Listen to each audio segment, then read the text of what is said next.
Morning. That is our garden. So lipas na yung ibang tanim. Look at my malunggay.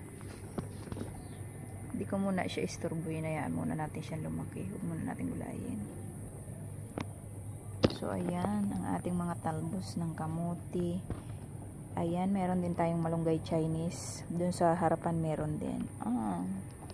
Gabi. Yung gabi na yan guys, hindi niluluto. Kinakain yung laman lang. So, balinghoy. May balinghoy tayo. Ay, sigarilyas. Dun sa dulong yun is okra. So, ayan. Namumunga na rin ang ating papaya. So, yung ating space dito is may mga gulay. Ayan, ang dami nating yung nagugulay na damo. Pagaga dito. Ewan ko kung ano dyan.